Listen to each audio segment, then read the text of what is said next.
Tonight, Senate proceeds on annual vacation to reconvene September 23, 2025. Speaker Abbas Tajuddin throws weight behind reserved seats for women in Parliament. We need a practical, acceptable and workable formula.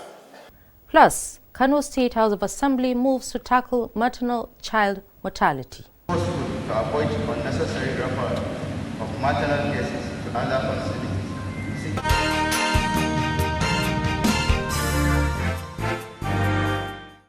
Good evening and welcome to NTA Parliamentary News. I am Amina Saidu.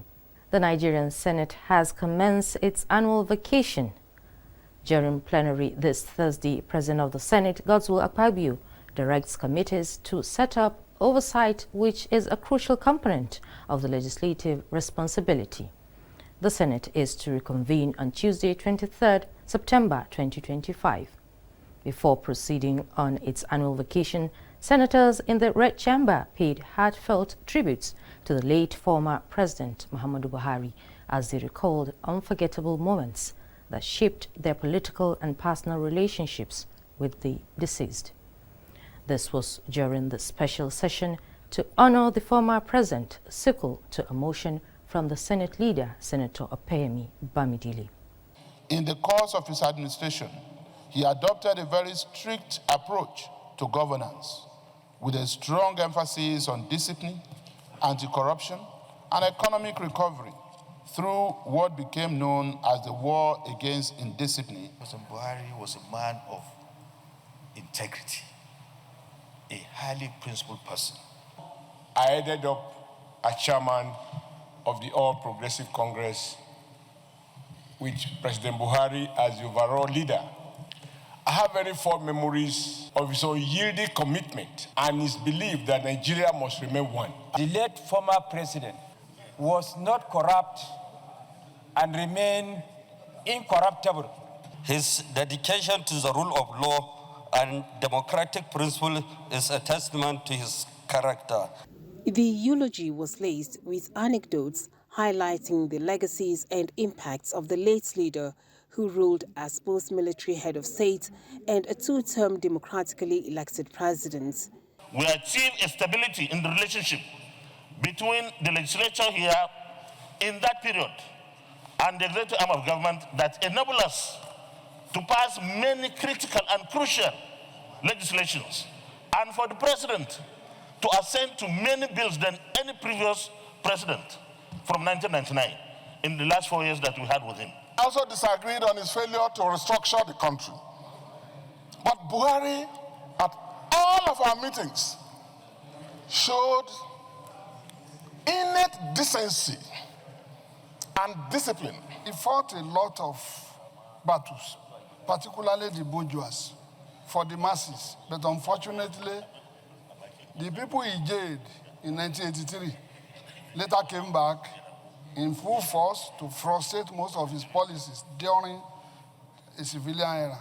The nation will continue to miss the best president for years to come and for generations to come. And I hope we have done enough, but I don't think we will stop honoring him so long as Nigeria exists. His name will continue to reverberate through the nooks and crannies of this nation. Senate commended President Bola Tinubu for the state funeral accorded late Buhari. As the commencement of plenary, 4 senators from Akwa Ibom and Osun states, Anie Kenbasi, Ekong Samson, Francis Fadaunsi, and Olubiyi Oluwole Fadeyi, defected from the People's Democratic Party (PDP) to the All Progressives Congress (APC), bringing the number of APC senators in the Red Chamber to more than 70 out of the 109. Senate also congratulates the national female team, the Super Falcons, for moving to the finals of WAFCON after defeating South Africa in the semi-finals. It is important that at this juncture to ask for the praise of Nigeria, as these girls are gunning for the 10th title in Africa. Very scintillating performance that led to their qualifying for the finals of the African Women's Championship.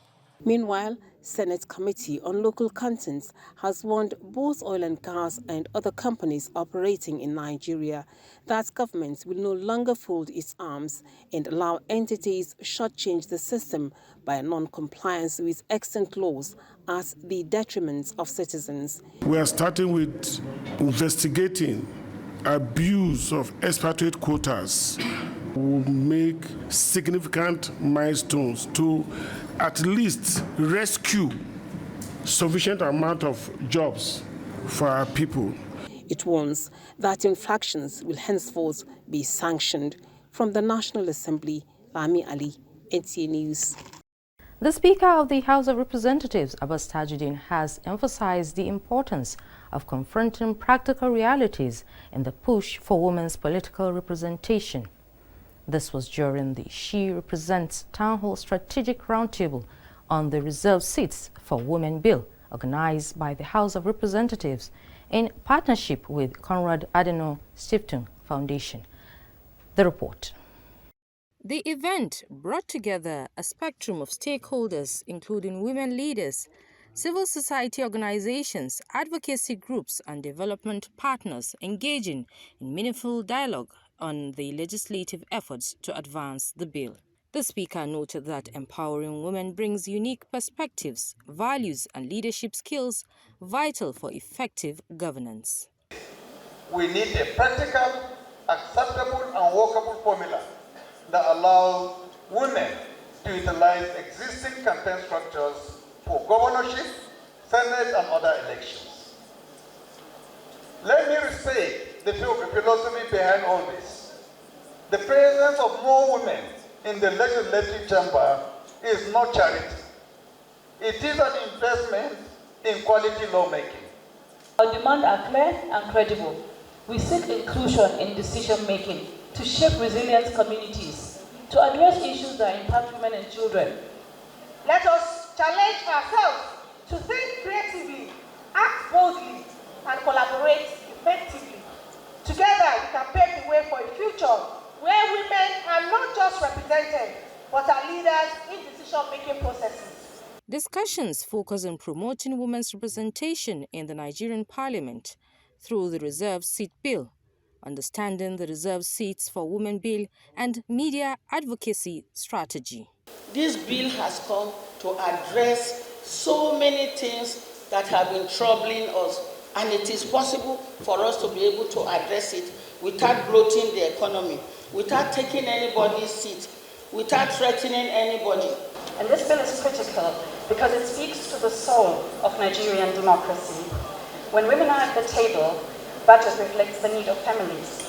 Policies prioritize education, healthcare, and social protection, and governance becomes more inclusive, resilient, and responsible. Participants at the event call for increased political will, stronger civil society engagement, and public sensitization to overcome resistance to gender quotas and ensure equitable representation of women in Nigeria's political architecture. The reserved seat for women, no doubt, is generating a lot of conversations. Yours truly had a one-on-one with Princess Inki Oiri, a gender and development advocate, on the sidelines of the ongoing stakeholders roundtable on the reserved seats. Let's hear her thoughts. How will the reserved bill impact women's political participation? We will move forward at a supersonic speed if we have more women. Our president, we have to thank him. His Excellency, President Bola Ahmed Tinubu. I knew him when he was a governor in Lagos State. He worked for women. He included women. He loves to push women to be in the forefront. That's why you have so many women in his government on appointment, but not on the legislative National Assembly, and which is why we are now saying that the reserved seat, the special bill, the bill for special seats for women, we plead for this to be done. National Assembly do the right thing. And I know the President and the First Lady, because they have the interests of this country at heart, they will sign it. If the National Assembly lawmakers approve that bill, it's a done deal. I can swear on my life. Princess Inki Oiri there. Moving on, the Senate is commencing an internship program for members of the 6th session of the Nigerian Youth Parliament, advising young parliamentarians to take legislative business seriously instead of using it as a forum of content creation. This was at the commemoration of the International Day of Parliamentarians 2025, organized by the Nigerian Youth Parliament. National Assembly correspondent Joshua Ogunjide reports. Nigeria's position on the Global Gender Gap Index, 24th out of 146 countries, signals exigent work ahead to bridge the gender gap and create real-time opportunities for all. The theme, achieving gender equality, action by action, is not just a slogan, but a clarion call to duty. Hence, the need to bridge the gap by empowering youth participation in policy making for a successful future. You can have a mentor in academic, you can have a mentor in personal development, you can have a mentor in business, you can have a mentor in politics. The 6th session of the Nigerian Youth Parliament are poised, I believe, to effect transformative and transparent financial system in the psyche of the young people of this country. The forum also served as a platform to launch the legislative internship program for members of the 6th session of the Nigerian Youth Parliament, alongside launching of the first edition of the Maize magazine. The Maize magazine serves as a groundbreaking platform to articulate the challenges Nigerian youth face and propose solutions to the challenges from unemployment, limited access to quality education, insecurity, inadequate healthcare facilities. Nigerian youth are confronted with systematic barriers. Nigerian youth parliamentarians are now to be assigned to committees in the Senate to understudy, to act as mentee in various committees. Those who support, say aye. Aye. Those against, say nay. The ayes have it. We understand that for the Youth Parliament to function meaningfully and deliver on its mandate, institutional and financial backing is non-negotiable. We are vigorously engaging with the relevant committees and leadership of the National Assembly to make this a reality in the shortest possible time. From the National Assembly, Joshua Ogunjide, NTA News. We pause for some messages. The news returns in a moment. Are you looking for a short channel to make your business, goods and services go viral? Look no further, as NTA Parliament is your short channel. Take advantage of our wider reach and advertise your products and services on NTA Parliament DSTV channel 370, GoTV channel 126, StarTimes channel 306, and Free TV channel 706. For more inquiries, contact the Marketing Department, NTA Parliament, NTA Headquarters Area 11 Garki Abuja, or call these numbers 080-383-40464 or 080-770-78055. NTA Parliament, strengthening Nigeria's democracy. This is NTA Parliamentary News, reaching you from Nigeria's capital city. A better future for the Nigerian child is a future for tomorrow's leaders. And that translates to a noble cause by stakeholders, civil society organizations, and child rights advocates at a public hearing by the National Assembly on bills for an act to establish Child Rights and Welfare Commission and that of National Child Protection and Enforcement Agency. National Assembly correspondent Muhammad Rabiu Ali reports. Child abuse has been a source of concern to the society that needs legal framework to safeguard the rights of the child. The 10th House of Representatives is fully committed to supporting policies and legislative frameworks that promote the welfare of Nigerian children. The two bills put to debate at plenary now require public input for passage.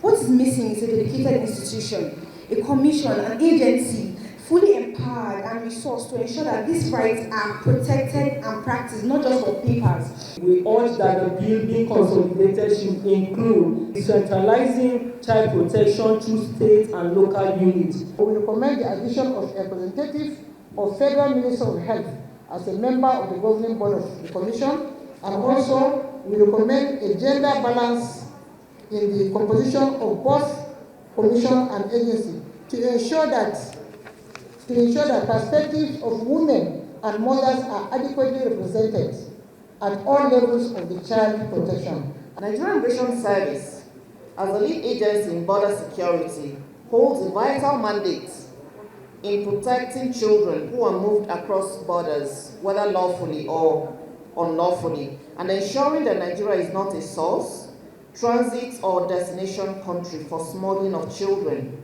child exploitation, and other vices that impede realization of their full potentials. Members of the committee acknowledged the contributions brought forward and promised to make judicious use of the submissions in the interest of the Nigerian child.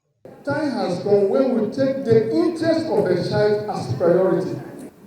By establishing these institutions, we are taking a concrete step towards creating a society where every child can realize their full potential, free from fear, violence, and discrimination.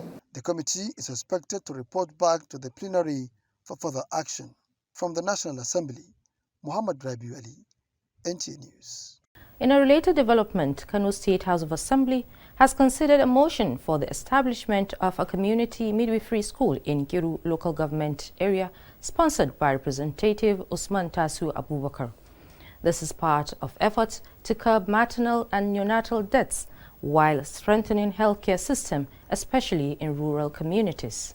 Samira Hamisushira reports that 3 other motions were also adopted during plenary. According to statistics, lack of primary healthcare facilities in hard-to-reach communities and the reluctance of healthcare workers to commit to their duty posts are major contributors to maternal deaths. To address this gap, particularly in Cano South Senatorial District, the establishment of a midwifery school is crucial. This important school in our locality will surely make it possible to avoid unnecessary referral of maternal cases to other facilities, seeking the best care from qualified professionals. Adding value to the issue of midwifery and healthcare education will be there. Mr. Speaker, when a community midwifery school is established, it will go a long way to address some maternal mortality challenges and cases in Kano which are high side. During Monday's plenary, 3 motions were also adopted, including a motion by Representative Murtala Musa Kori to renovate Ambata Technical College, with suggestions from lawmakers to overhaul the technical school syllabus statewide. Similarly, a motion to construct a road linking Kademi and Utai wards in Gaya and Wooden local government areas, which has been in existence colonial times, was also adopted. Representative Ahmad Idris from Karai also moved a motion calling on the state government to provide potable water in Ngwardinya Kurugu ward. All motions were adopted. The House will resume plenary on Monday, the 28th of July 2025. Now, the Sokoto State House of Assembly has resolved to approve the restoration of electrical facilities in Sifawa Yabo constituency, with an urgent call on the state government to do the needful. State Assembly correspondent Shehu Yusuf Anka reports that the motion was moved by lawmaker Abubakar Shehu Shamaki. Presenting the motion, the member representing Yabo constituency, Abubakar Shehu Shamaki, states that the damage is as a result of a windstorm and activities of vandals, inflicting sufferings on the economy and well-being of people in the area. The member described the situation as unfortunate, adding that the communities surrounding Sifawa and Yabo have been enduring power outage for over a year following the destruction. Calling on the state government come to the aid of community by restoring all the electrical facilities which have been destroyed by a windstorm and vandalized by some individuals. Members, on their separate comments, highlighted the significance of electricity to the growth of economy. The Speaker, Tukurbola Bodinga, after debate, called on the state government to intervene for the electorate to enjoy more dividend of democracy. From the Oyo State House of Assembly, Shah Yusuf Anka, NTA News. Meanwhile, the Oyo State House of Assembly has pledged its continuous commitment to making laws to improve governance, deepen democracy and enhance the well-being of the people. This was at a town hall meeting organized by the Oyo State Mobilization Agency for Socio-Economic Development in collaboration with the German NGO Political Foundation to review the achievements and challenges of the 10th Assembly in the state. Correspondent Oiri has more. At the town hall meeting attended by various interest groups, including security agencies and representatives of political parties, activities of the Oyo State House of Assembly was brought under critical scrutiny to assess achievements and challenges in their responsibilities towards improving the welfare of the citizens of the state, especially through its legislative activities. The responsibility of the legislature goes beyond lawmaking. The oversight functions can be tedious. When you look at the way the House of Assembly scrutinizes the budget of the executives, you will see how tough it is to be a member of the House of Assembly. That I appreciate the Oyo State House of Assembly a lot for their readiness to do this. Not every State House of Assembly does it. If there's room for improvement, that's okay. We can always do better, but I'm really glad we did this today. A lecture on legislature performance and constituency relations in Oyo State, achievements and gaps, dwelt on the need for the legislature to build public trust in their legislative duties. The Assembly is doing well with bills, but we need more grassroots work, consultation before the bill. The bill may be very good to you. I'm telling you, it may not be good to them unless you convince them. Speaker, Oyo State House of Assembly, Adebo Ogundoyin, noted that the 10th Oyo Assembly has recorded significant strides in deepening democratic values, advancing legislative reforms, and enacting impactful, people-centered laws in alignment with its legislative agenda, although with its attendant challenges. From capacity gaps to fiscal constraints, from public perception to structural limitation, we have learned that governance is a continuous dialogue and consultation. The Speaker therefore assured the gathering that the town hall meeting will be replicated in all 32 state constituencies to enhance people's participation in the democratic process. In Ibadan, Oyeyinka Omole, NTA News. Away from legislative matters, the third graduation ceremony of the Nigeria-Canadian College, Abuja, was indeed a milestone, featuring award presentation and prizes given to students for their academic performances, with management, staff, teachers, parents, and well-wishers gathered to celebrate their shining stars, as well as chart a new course for the leaders of tomorrow. Elvis Bezard reports that among those honored was the General Manager of NTA Parliament, Abdullahi Garba Birnunkudu, for his exemplary leadership as the PTA chairman of the college. 1, 2, 3, go! Thank you. Can we get the... Dressed and seated colorfully and honorably in their graduating attires, graduates could not help but express happiness on the occasion while reminiscing on their achievements so far. The event featured lively dance performances by preschoolers, eloquent speech deliveries, spoken word presentations, and lots more, all capped in intriguing moments that would linger. Lessons we've learned, the bonds we've made. I was walking down the street on my way to the shop when somebody said,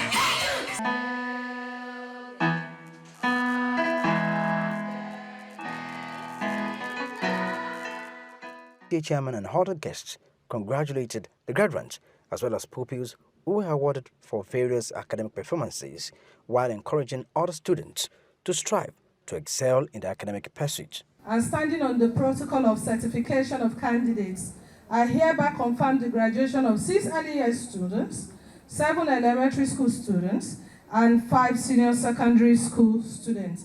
To the graduates, I know that each of you has something special. You are all creative, intelligent, and smart. I want to say PTA will continue to be committed to this project that is supporting the teachers, supporting the school to introduce innovation that will make the school great. Very, very interesting. I could see a lot of personalities present, which my son happened to be among the graduates, and I was so happy.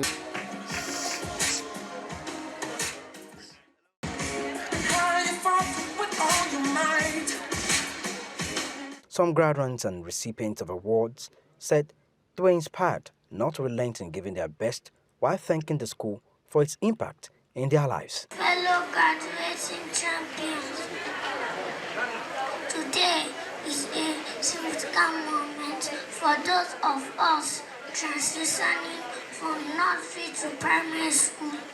The ceremony came to a close, leaving students with strengthened resolve for growth, excellence, and graduates well equipped to carry on endeavors leading to a promising future. Put your hands together for them, please. Congratulations are in order. On that cheerful note, we conclude the newscasts at this time. You can engage the platforms on the screen for this and other programs. Once again, I am Amina Saidu. Good evening.